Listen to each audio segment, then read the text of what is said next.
Good evening, everybody. My name is Najeeb Sheikh.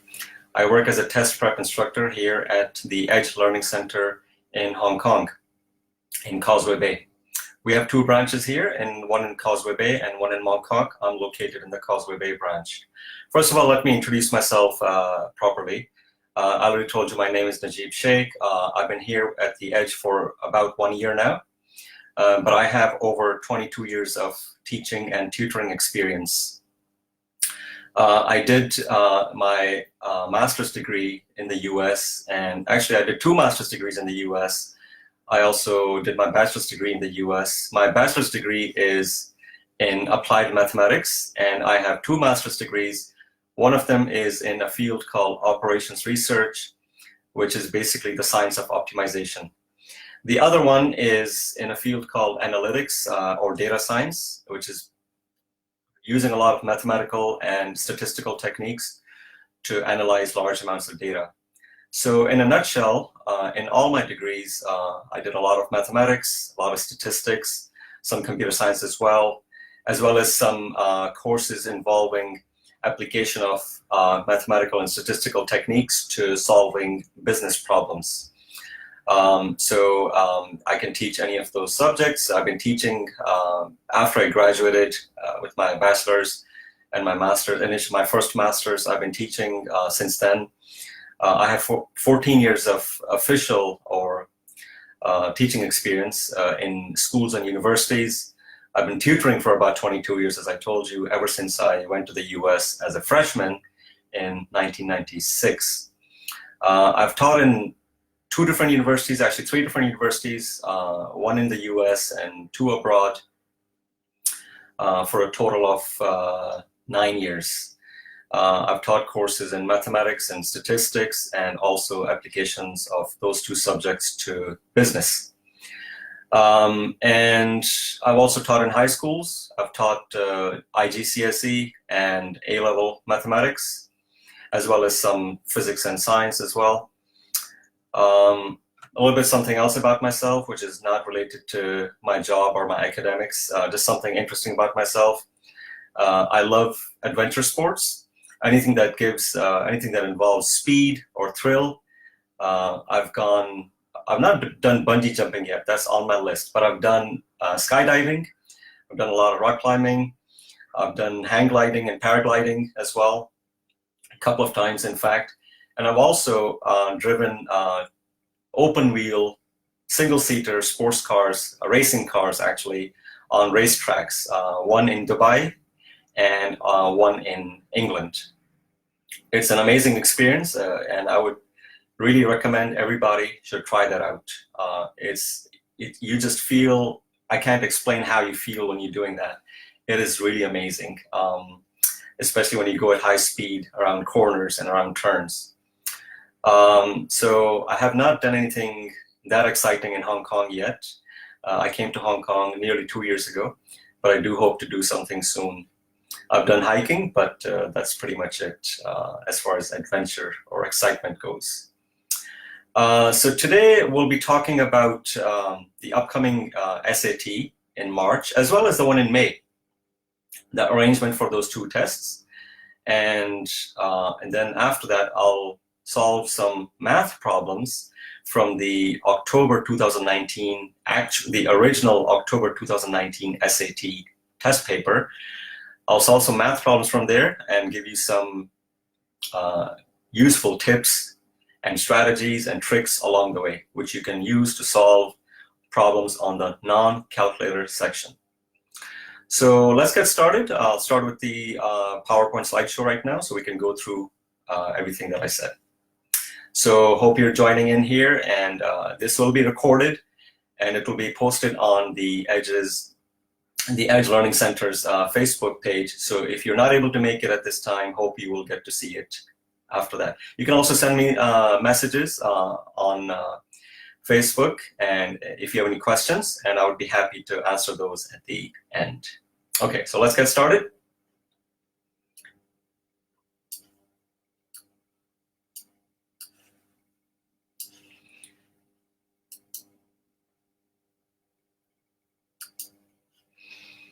Okay, as I said, here's the title of our presentation today, our live seminar, Upcoming SAT Arrangements and Exam Tips.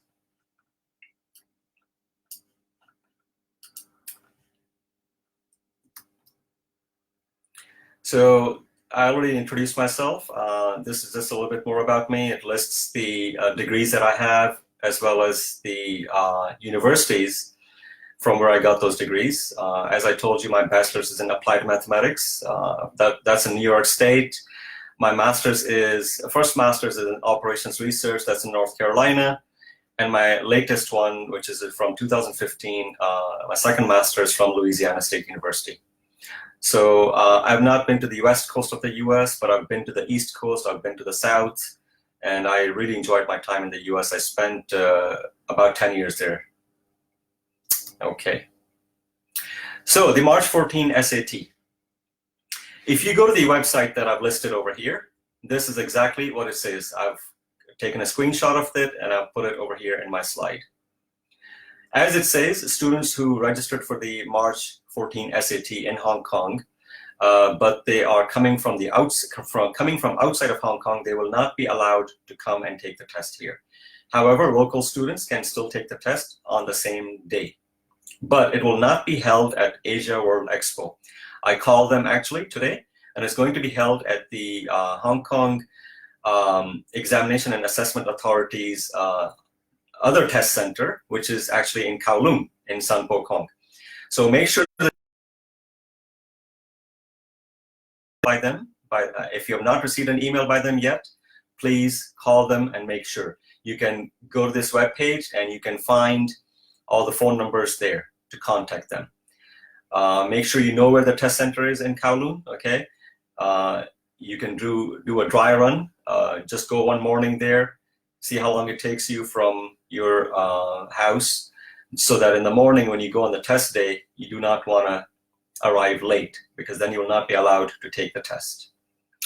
So again, to recap, the test will be on the same day, Saturday, March 14, but in the Kowloon Test Center, not in AsiaWorld-Expo. Okay, what about the May test? The May test, when I spoke to them, they said it will be still held in AsiaWorld-Expo, but that's what they said now. They said the situation can change. So please keep an eye out on the website, which I listed on the previous slide, and see if they update that information for the May test. And that will be updated sometime either end of March or perhaps in April, probably. So keep an eye out for that. If you're not registered for the May test yet, there's still time to register if you're taking the May test. The deadline is April 3. Make sure you register in time, because if you register after that, there's a late registration penalty. So there's no information on the website yet, but when I called them, they said it will be held at AsiaWorld-Expo, but please keep an eye out on the website, as well as on your email. If you register for this test, they will send you information if it changes. So make sure you go to the correct test center for your test date, please. May, as far as it is right now, it is AsiaWorld-Expo. March, which is only 9 days from today, will be in Kowloon, not in AsiaWorld-Expo. You can find the address and the map on their website for their test center. I hope that's clear. If you do have any questions, please send them to me. You can send me comments, you can send a question, I will respond to them at the end. Let's move on to answering some math questions from the October 2019 SAT. Okay, so I've taken actual questions from the October 2019 SAT. This is the one that was the US test paper, not the international one. These are actual questions from the non-calculator section, section 3. All the questions I will talk about today are from the non-calculator section. This is question number 2. Question number 2, as you can see, it should be an easy one, right? And it is actually an easy one. So should be able to do it quickly. But when you look at this question, many students will try to find the full simplification of this expression given here. See, the SAT is a multiple choice test. you want to use that to your advantage. No one is asking you for the full answer. Actually, they are, but there are ways not to do that. You don't have to get the full answer to figure out the correct answer because it's a multiple choice test. You always want to look at the answer choices in a math problem before starting the problem, because that will give you an indication of how much work you should do and whether you should do all the work or just some of it. So when you look at this problem, the way I would approach it, because I know it's question number 2, should be an easy one. I should not have to multiply the whole thing. I would look at this 2x cubed over here and x cubed. So in the 2 factors, the first term is are 2x cubed and x cubed respectively, and those are the ones with the highest powers, right? They're both cubic. If I multiply those two, what will I get? Well, if I multiply 2x cubed and x cubed, I'm going to get 2 times x to the power of 6. After finding that, I look at the answer choices, and I see if there is only one answer choice with 2x power 6 or maybe more than one. If there's only one, I'm done. I don't have to continue any further. But if there's more than one answer choice, then I can do a bit more work. So looking at the answer choices, this says x power 3 and plus 5x, no x power 6. B, no x power 6. C has 2x power 6, which is what we need, right? D has x power 6, but it is 3 times x power 6. So that is out as well. And so our answer is C. See, I did not have to find the rest of the terms. And that's exactly how you want to approach the SAT test for the math sections.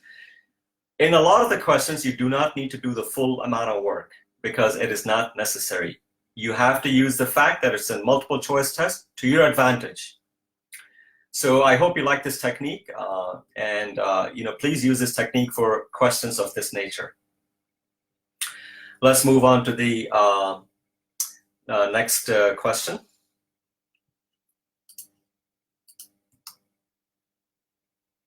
Okay, I better erase the writing from the previous slide. All right, let's look at this. This is question number 5, same section, non-calculator.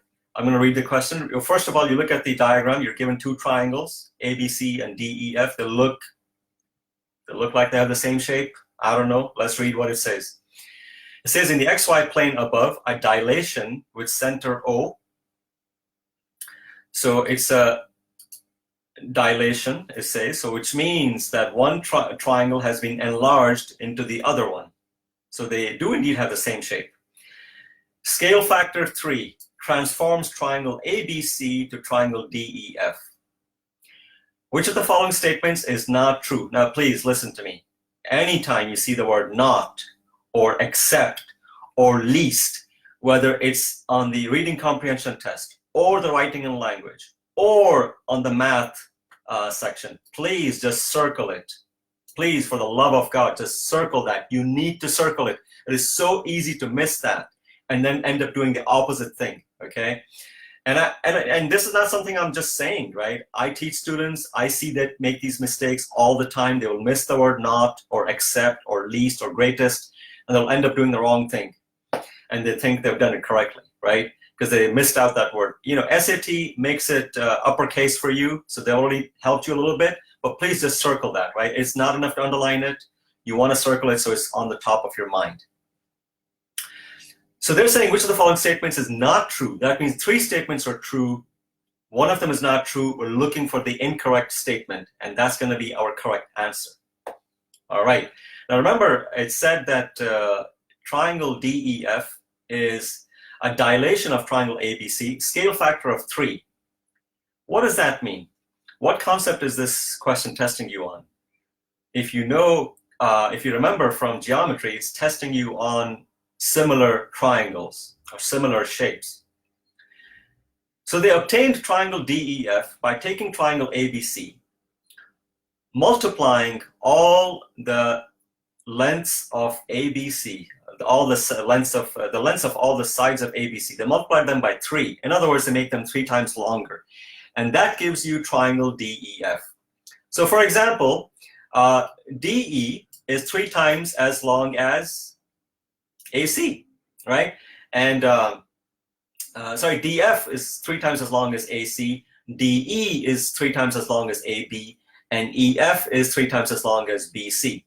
Okay, what about the angles? Now, if you remember again, in similar triangles, all the angles are the same. So this angle is identical to this angle, okay? And angle D here is identical to, in measurement to angle A, and angle F is identical in measurement to angle C. And this is very important. Let's look at these statements and evaluate them one by one. Statement A, answer choice A. The perimeter of triangle DEF is 3 times the perimeter of triangle ABC. Well, since each side in triangle DEF is 3 times as long as the respective side in triangle ABC, the sum of these sides, the sum of the lengths of all the sides, which is the perimeter, is also 3 times as long in the bigger triangle compared to this smaller one. So that is actually, and so let me also, so that's a correct statement. Let me quickly show you also, while I do this, what strategy I use, because even after you identify the fact that it says not, some students have difficulty selecting the answer, because the thing is, you're looking for the incorrect statement. Remember that, right? So what I tell students is, you want to write down next to each answer choice, you can put a tick mark here, that is a correct statement, or you can put a yes for yes, it's correct. At the end, you want to end up with 3 tick marks and 1 cross. That would be your correct answer. Or if you do Y's and N's, Y for yes, and for no, you're looking for that 1 N, and 3 Y's are not the correct answer. So let's look at the second statement. The measure of angle E is 3 times the measure of angle B. They're saying this angle E over here is 3 times as big as angle B. What did we say about similar triangles? They have the same corresponding angles, right? So angle E is actually, in fact, the same measurement as angle B. And that's exactly why we can say they have the same shape. They look the same to us. It's just one of them is a bigger version of the other one. If you change the angles, the triangles will not look the same anymore. So this is actually an incorrect statement. We put a cross over here. Now, if you're confident about your work on the actual test, you can move on, select B as your answer, and move on. But if you wanted to check all of them, and also here, because I'm not really taking a test right now, I do want to show you the other 2 statements, why they're incorrect. Let's look at them. C says the length of AB is 1/3 the length of DE. They're saying AB, which is right here, is AB is right here. That's 1/3 the length of DE. Well, that makes sense, right? Because we said DE, in DE, the sides are 3 times as long as the corresponding sides in ABC. In DEF, they're 3 times as long as ABC. So yeah, that is a correct statement then. And because it's a correct statement, that is not the answer we're looking for. How about D? Angle A is congruent to angle D. So let's see if they're corresponding angles or not. Angle A is over here. Angle A is here, and angle D is here. Yes, they are corresponding angles, so they are congruent to each other, which means they are equal in measurement. So that's also a correct statement. That is not the answer we're looking for. So this is our answer, B. Okay, let's go to the next question.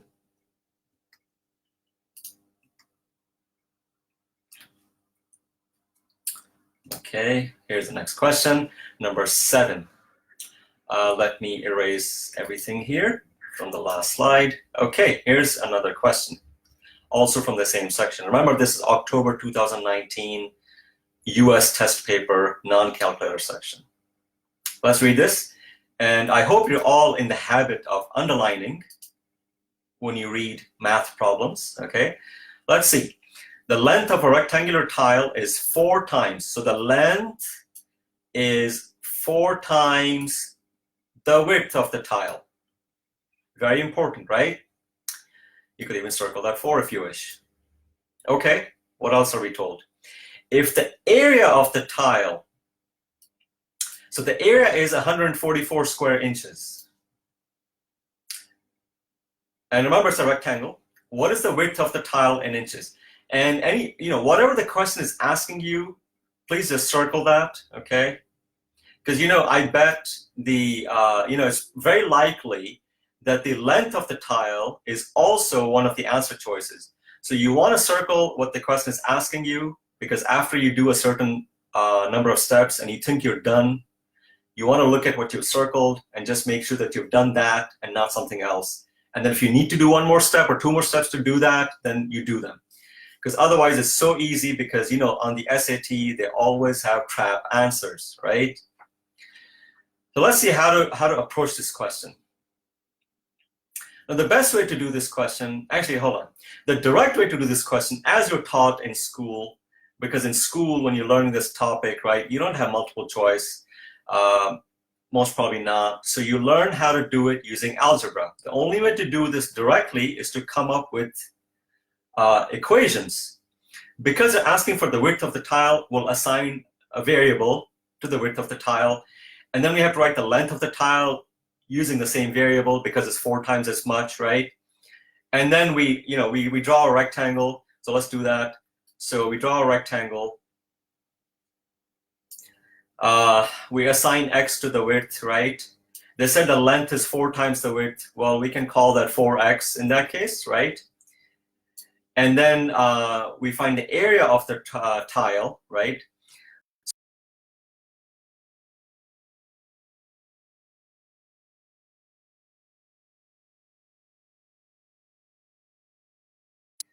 And that's equal to 144. Now, to find the value of x, we just have to solve that equation. And you might do the question like that if you're comfortable using algebra and word problems, and that's great. And you should know how to do it like that, right? But here's the thing. If I were to take this test, I wouldn't do it like that, because I would do it by actually back solving. I would actually do back solving, which is actually taking the answer choices, putting them back into the problem, and checking which one works. Okay, you might think that's going to take a long time. You have to check 4 answer choices. No. In almost all cases, you only have to check a maximum of 2 answer choices. Sometimes you get lucky and you check the first one, whichever one you check, and it's the correct one. Let's see how we do it here. So I'm going to change to a different color pen, and what I'm going to do is I'm going to teach you how to do back solving. So in these kind of problems where the answers are numbers, the answers are always arranged from smallest to largest in ascending order. So I always tell students to start checking from B. We like to tell students to start checking from the middle one. On the ACT, you have 5 answer choices, so you would start checking from C. But on the SAT, there are 4 answer choices. There's no middle one. So we say, okay, start checking from B. Remember, this is the width. These are the widths of the possible widths of the tile, because that's what you're asked to find. So if the width of the tile is 12, right? I'm going to say 12 equals W. How much is the length of the tile? Well, they said it's 4 times as long. Okay. So I'm going to say the length in that case is 4 times as much, which is 48. Okay. And then how do we check? Well, the area is supposed to be 144, right? Now, remember, we don't care what answer you get after multiplying 48 and 12, because that's how you find the area of a rectangle. We only care if it's 144 or not. If you do 48 times 12, your answer is going to be more than 48 times 10. 48 times 10 is already 480. So we're not going to get 144. We're going to get something much, much bigger. So that is not the correct answer. What happens if I check 24? Well, if my width is 24, my length is even bigger than 48, even longer than 48, my answer is going to get even bigger. So that's the wrong direction to move in. So if B is wrong in this question, then C is also wrong, and D is also wrong. You see that the beauty of this technique? That's why I love this technique, back solving. After you check B, and it's incorrect, if you're lucky, B is correct and you move on. If it's incorrect, in almost all such questions where you can do back solving, you get an indication of whether to check bigger answers or the smaller one. Well, there's only one answer choice left.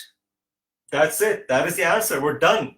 You see how that is, how amazing that is? We only checked one answer choice, and that was not correct, but we still know what the answer is. It's A.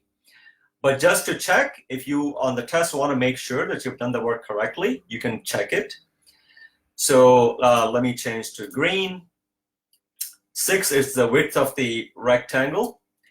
How long is the length? Well, the length is going to be 4 times as long, which is 24, right?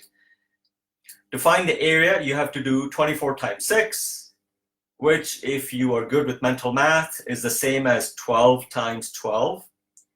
Because I double this 6 to get a 12, and then I have the 24 to get a 12.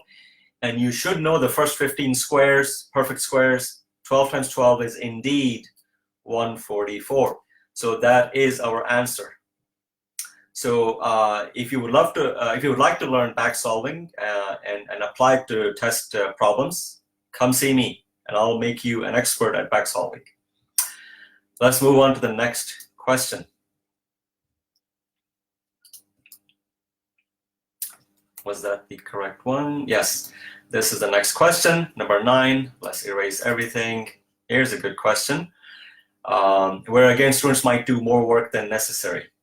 Okay, let's see what it says. You're given a table with inputs and outputs, because you know it says here x and f of x. So x, these are the input values, and these are the output values for the function, for some function. Let's see what it says.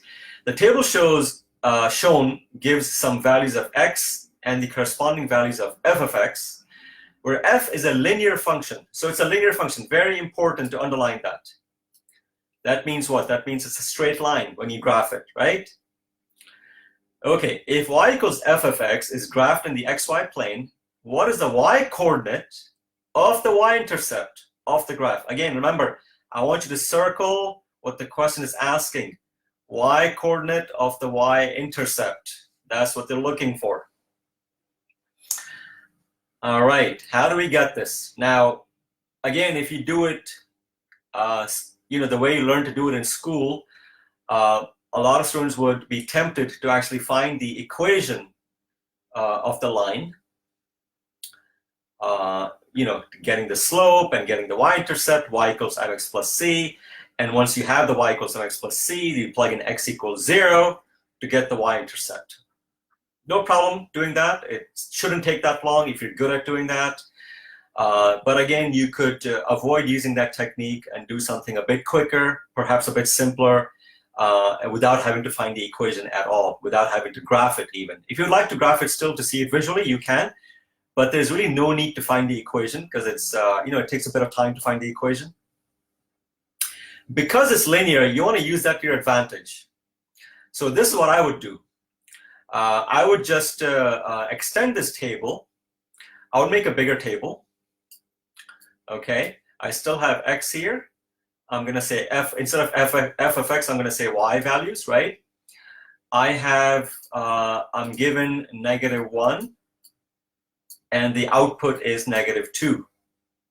Now you see how from after -1, it jumps to 2. Now remember, it's asking for the y-intercept, right? The y-coordinate.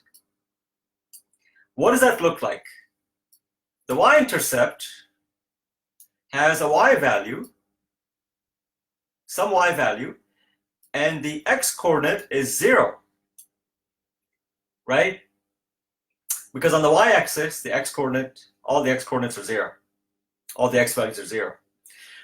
So all I need is, I need the 0 here, and that's the number that comes after -1 anyway, as far as integers go. I need to find this value. Well, let's see where the 2 is. After the 0, you have a 1. After the 1, you have a 2. And this is a 4. Now you can see when you go from, let's choose a different color. When you go from -1 to 2, you're jumping 3 units. You're moving 3 units, right?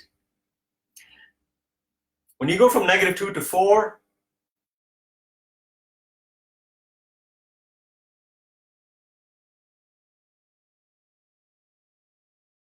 of 6, and you want to go from -2 to 4 in equal intervals. Why is it equal intervals? Because it's a linear function. If you want to go in equal intervals from -2 to 4 in 3 equal intervals, a distance of 6, you should go a distance of 2 every time. So if you should go a distance of 2 every time, I should have a distance of 2 going increasing, right? So -2 then should become, sorry about that, -2 should become 0. Then another distance of 2, that'll be a 2. And then I'm going from -2 to 4 in 3 intervals, in 3 jumps. And each time I'm going the same distance. This is a distance of 2, that's a distance of 2, and that's a distance of 2. So all I need now is I need my y-coordinate, where I have my x-coordinate 0. So that's right here. The y-coordinate turns out to be also 0. And that's it, you're done. So your answer is C. So, I mean, of course, as I'm explaining, it takes taking a while to do it, but you can imagine if you did this by yourself, you can do this easily in 20, 30 seconds. Because if you did it by finding the equation, it's going to take you longer. Okay, and I believe I have one last question for you. Here's the last question. It's a geometry problem. You're given the diagram. That's good. Let's read the question. Let's just look at it very briefly. You're given a circle. It's centered at the origin, and then you're given 2 radii here, RO and QO. Let's see what it says.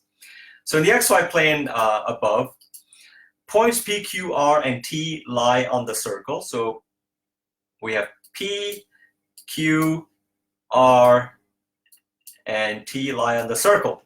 Good. With center O, as we said earlier, which is the origin. The degree measures of angles POQ and ROT are 30 degrees, or each 30 degrees. So POQ and ROT. Let's see what, you need to mark up your diagram, right? Because that's not been marked up for you. POQ is here, and ROT is here. Both of them are 30 degrees, okay? So those central angles for those 2 sectors are 30 degrees. What does it say after that? So yes, I should have been underlining. Here's the underlining. What is the radian measure of angle QOR? So they're looking for angle QOR, and very important, they want the answer in radians, not in degrees. Let's see where this QOR is. Let's change to a different color. QOR. So this is angle QOR. We want to know how big is this angle. Well, first we will get it in degrees, and then we convert it to radians. Well, as you can see, this is a semicircle, right? So in a semicircle, you have 180 degrees. If this is already 30 here, and this is another 30, and that's 60 degrees, and so you do 180, right, minus 60, that gives you angle QOR is 120 degrees. That's our answer, but we want the answer, or they want the answer in radians. I'm happy to give them the answer in degrees, but they want it in radians. Bummer. Well, let's see how to convert that. Now, there is a way to convert, of course, from degrees to radians and radians to degrees, and it's just a simple application of a conversion unit, conversion factor, not difficult. However, what I always tell my students is to memorize the values of the common angles, which is 0, 30, 45, 60, 90, 180, and 360 degrees in radians as well. Once you memorize those, you will never forget them, and then you can do this question, the last step very quickly. So if you forget how to do it, right, you can also do it that way, because if you forget the conversion factor, you're stuck. Remember this non-calculator section. So remember 180, if we make a table here, right, let's see, 180 degrees is pi. And why is that? Because remember 360 degrees, so here I have degrees, and here I have radians. 360 degrees, which is a full circle, is 2 pi radians. So 180 is pi, right? We want 120. Well, let's get 60 out of this, right? 60 is 1/3 of 80, 1/3 of 180. So that's pi over 3. And now we can double that to get 120. So it's simply 2 pi over 3. So like I said, I always tell my students to memorize the values for 30, 45, 60, 90, 180, 270, and 360. And it will make your life a lot easier with respect to these questions. So we got our answer, which is 2 pi over 3. There's no need to use the conversion factor and to do calculations by multiplication, multiplying fractions and stuff. And if you forget the conversion factor, then you're stuck, right? So please use this technique. Okay, so we're done with solving some problems. I hope you like the techniques that I used, the strategies that I taught you, and the little tricks and little tips. If you would like to learn more about these, please come see me. Like I said, I'm always here. Please call the Edge and tell them you want to see Najeeb. Okay, let's go to the last slide, which is just to thank you very much for being here. Okay, I still have the marking up from the previous slide. Okay, thank you very much for attending the presentation. And if, like I said, if you were busy and not able to make it, do not worry. This will be posted as a recording on our Facebook page, so please log in there. And good luck on the SAT a week from this Saturday. I would like to take a look at my phone very quickly, just check if there are any comments or any questions that people might have posted. And so I can answer them. Let's see. So the Edge Learning Center, let's see if anybody's been watching or posting any comments or not, asking any questions. I do not see any comments there at all. So it does say that some people have been watching, but no one has posted any questions. If you do have questions later, please post them right there on the Facebook page under the presentation, under the recorded presentation, and we will get back to you and we will answer your questions. And if you would like to see me for math lessons or SAT lessons or ACT or statistics even, please come see me, and I'm always here. Please take care. Do not go to crowded places. Avoid crowded places as much as necessary. Wear a mask when in crowded areas. Don't touch your face. Don't touch any surfaces inside public transportation as much as possible. And take care and stay away from the virus. And I'll see you hopefully soon in another Facebook Live presentation. And take care. Bye-bye.